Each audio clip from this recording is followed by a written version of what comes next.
আশা করি সকলেই ভালো আছেন। তো আজকে আমি মূলত কথা বলবো ক্লিপিং মাস্ক নিয়ে। আর ক্লিপিং মাস্কটা হচ্ছে খুবই জরুরি, কারণ হচ্ছে আমরা যখন অনলাইনে ফ্রিল্যান্সিং করি তখন আমাদের কাজ করার ক্ষেত্রে এমন অনেক কাজ করতে হয় যেগুলো মাস্কিং কাজ। ক্লিপিং মাস্ক এটা হচ্ছে মাস্কিং দুভাবে করা যায়, একটা হচ্ছে লেয়ার মাস্ক, একটা হচ্ছে ক্লিপিং মাস্ক। তো আমি আজকে আপনাদেরকে দেখাবো ক্লিপিং মাস্ক। ওকে, চলুন শুরু করি। আমি আগে একটু আপনাদেরকে গুগলে দেখি যে আসলে ক্লিপিং মাস্ক জিনিসটা কি। আমি যদি গুগলে গিয়ে একটু লিখি ক্লিপিং ক্লিপিং মাস্ক, আমি যদি গুগলে একটু ক্লিপিং মাস্ক মাস্ক লিখে সার্চ দিই, তাহলে দেখুন কয়েকটা ছবি দেখা যাচ্ছে, যে একটা লেখার ভিতরে একটা ছবি, আবার হ্যাঁ একটা লেখার ভিতরে একটা ছবি দেখা যাচ্ছে। আবার একটা জিনিস দেখি, যেমন এই ছবিটা দেখি, এটা হচ্ছে কি কোনো একটা ছবির উপরে একটা টেক্সট লিখে সেই টেক্সটটার আন্ডারে ছবিটা নিয়ে আসা, এটা হচ্ছে ক্লিপিং মাস্ক। যদি আমরা এটা একটু দেখি, এটা হচ্ছে কি একটা শেপের ভিতরে একটা ছবি নিয়ে আসা। তারপরে যদি আমরা আরও দেখি,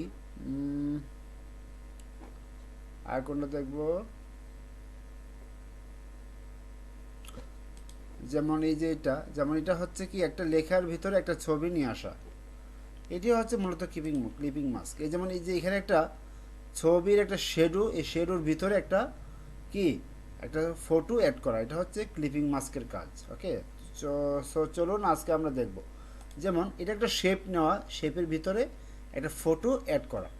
যেমন অনেক সময় সিবিতে, আমরা সিবিতে একটু দেখি ক্লিপিং মাস্ক অন সিবি।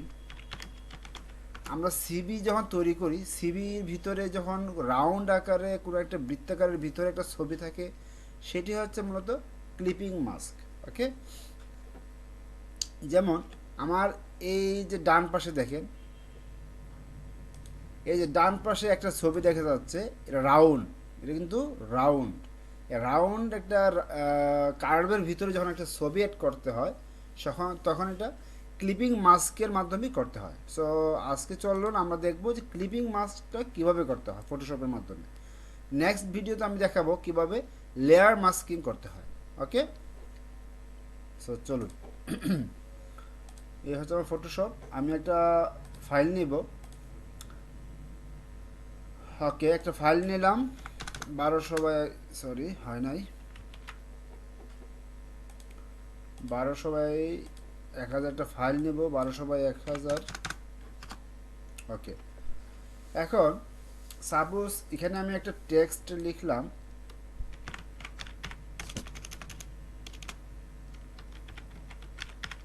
আমি এখানে একটা টেক্সট লিখলাম কি সাউন্ড। ওকে,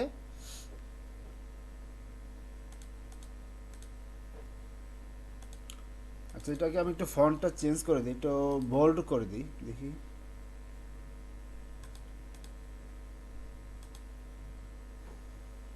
ওকে,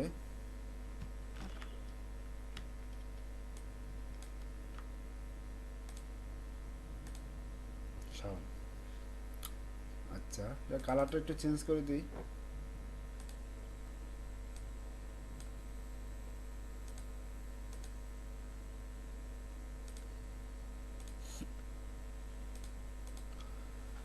ওকে, সাউন্ড।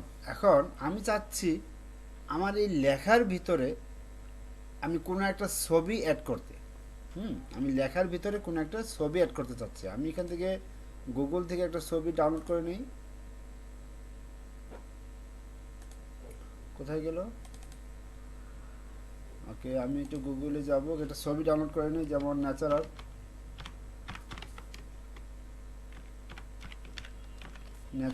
ফটো একটা ছবি নেই, যেমন এটা নিলাম।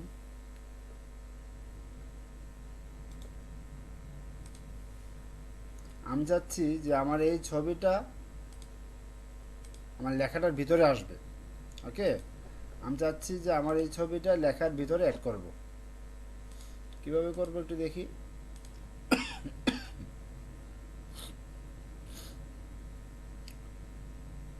ছবিটা কোথায় রাখলাম? চলে আসছে। আমি চাচ্ছি যে আমার এই ছবিটা আমি লেখার ভিতরে অ্যাড করবো। এটা যদি অনেক বড়, আমি একটু ছোটো করি, কপি করে পেস্ট করলাম। ওকে, এখন আমি এটাকে কন্ট্রোল টি দিয়ে আমি লেখাটা পর্যন্ত কি এটাকে সমান্তরাল করলাম। Okay fine. আমি এই ছবিটা আমার লেখার ভিতরে অ্যাড করব। এখন কিভাবে করব দেখুন, এই লেয়ারের দিকে একটু ফলো করি। এই লেয়ার যে ছবিটা আমি অ্যাড করব, সেই ছবিটা আমি আমার এই টেক্সট টুলের উপরে রেখেছি। আমি টেক্সট রেখেছি নিচে এবং আমার ইমেজটা রেখেছি উপরে। সবসময় মনে রাখবেন, আপনি যেই ইমেজটাকে ক্লিপিং মাস্কে পরিণত করবেন, সেই ইমেজটা সবসময় উপরে থাকবে। যেমন আমি যদি সাউন্ডটা একটু উপরে নিই, টেক্সট চলে, আমি যদি এখন টেক্সটটাকে ক্লিপিং মাস্ক করতে চাই, তাহলে আমি টেক্সটটাকে উপরে রাখবো। আর যদি আমি ইমেজটাকে ক্লিপিং মাস্ক করতে চাই, তাহলে ইমেজটাকে আমি উপরে রাখবো।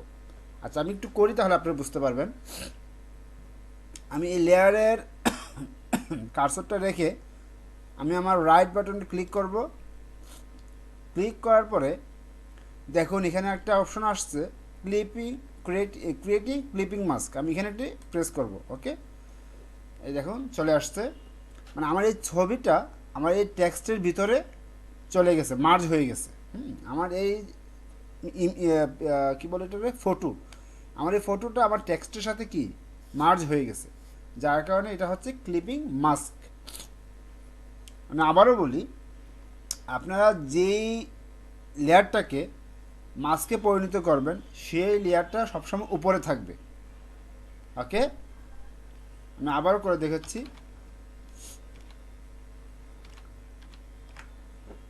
আমি কি করলাম, আমি এখান থেকে এটা কপি করলাম, কন্ট্রোল সি দিয়ে কপি করলাম, এখানে এসে কন্ট্রোল বি দিয়ে পেস্ট করলাম। ওকে, পেস্ট করার পরে আমি আবার কন্ট্রোল টি দিয়ে এটাকে সিলেক্ট করে আমি এভাবে টান দিয়ে এটার সমান করলাম। ওকে, সমান করার পরে ইন্টার দিলাম। দেওয়ার পরে আমি এটা কি রাইট বাটন ক্লিক করে ক্রিয়েটিং ক্লিপিং মাস্কে ক্লিক করলাম, আমার হয়ে গেল। ওকে, এখন আমি আমার এই লেয়ারটা এবং এই লেয়ারটা দুইটাকে কি একটা গ্রুপে পরিণত করব। ওকে, যেন আমি মুভ টুল দিয়ে যেন আমি একসাথে নাড়াচাড়া করতে পারি। ওকে, এখন কিন্তু আমি যখন একটাকে না মুভ টুল দিয়ে যখন একটাকে মুভ করতেছি, তখন আমার শুধুমাত্র কি একটা মুভ হচ্ছে। আর যদি আমি টেক্সটটাকে সিলেক্ট করে মুভ করি, আমার টেক্সট কি হবে, টেক্সট মুভ হবে। ওকে, এখন আমি চাচ্ছি আমার এই দুইটাই একসাথে মুভ হবে। আমি কী করব, কন্ট্রোল দিয়ে আমি দুইটাকে সিলেক্ট করে কন্ট্রোল জি দিয়ে গ্রুপ করব। ওকে, আমি কন্ট্রোল দিয়ে সিলেক্ট করে কন্ট্রোল জি দিয়ে গ্রুপ করব। এখন যদি আমি মুভ করি, এখন দুইটা একসাথে মুভ হচ্ছে, এখন দুইটাই একসাথে মুভ হচ্ছে। ওকে, আপনারা কিন্তু এগুলো নোট করে রাখবেন। আমার যে শর্টকাট কীগুলো আমি বলতেছি, আপনারা অবশ্যই এগুলো নোট করে রাখবেন। আমি ডিলিট দিয়ে ডিলিট করে ফেললাম। এখন আমি চাচ্ছি এটা হচ্ছে কি টেক্সট মাস্কিং। এখন আমি চাচ্ছি আমি এখান থেকে একটা কার্ভ নিলাম, একটা বৃত্ত নিলাম, শিফট ধরে আমি বৃত্তটা যখন টান দিব, এটা অটোমেটিক রাউন্ড হয়ে গেল। আমি এখান থেকে স্ট্রোকটা অফ করে দিই, আমি এখান থেকে ফিলটা অন করে দিই। ওকে, আমি স্ট্রোকটা অফ করে ফিলটা অন করে দিয়েছি। এখন আমার যেখানে একটা কালার আছে, আমি চাচ্ছি আমার এই কালারের ভিতরে, এই বৃত্তের ভিতরে আমি একটা ছবি এড করব। কিভাবে করব, আমি আবার এখান থেকে ফুল ছবিটাই নিয়ে নিলাম, ফুল ছবিটা কপি করে এখানে পেস্ট করে দিলাম। ওকে, এখন আমি চাচ্ছি আমার এই ছবিটা বৃত্তের ভিতরে অ্যাড করব। আমি কি করব, এটা আমাকে বৃত্তের উপরে রাখবো, কন্ট্রোল টি দিয়ে এটাকে একটু অ্যাডজাস্ট করব। ওকে, একটু অ্যাডজাস্ট করব। অ্যাডজাস্ট করার পর আমি এটাকে রাইট বাটন ক্লিক করে ক্রিয়েটিং ক্লিপিং মাস্ক দিয়ে দেবো। দেখুন হয়ে গেল। ওকে, কি সুন্দর না ব্যাপারটা, অনেক সুন্দর। আসলে পারলে সহজ, না পারলে অনেক কঠিন।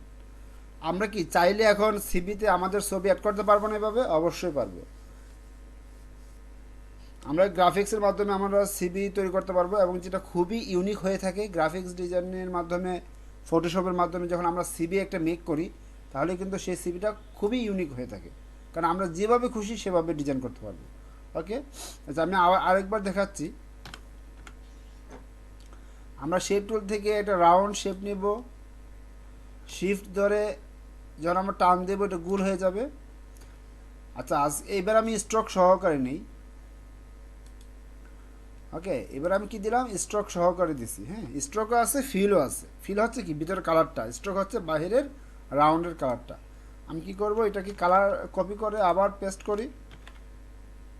ওকে, পেস্ট করার পরে আমি এটাকে একটু ছোট করে নিই। আপনি ছবিটাকে ঠিক কতটুকু ছোট করবেন সেটা আপনার কাজের উপর ডিপেন্ড করবে। আমি রাইট বাটন ক্লিক করে ক্রিয়েট ক্লিপিং মাস্কে দিলাম, হয়ে গেল। আশা করি আপনারা এই বিষয়টা ক্লিয়ার। সো আপনার বাসায় প্র্যাকটিস করবেন, এবং কোনো সমস্যা হলে অবশ্যই আমাকে জানাবেন। ধন্যবাদ সবাইকে।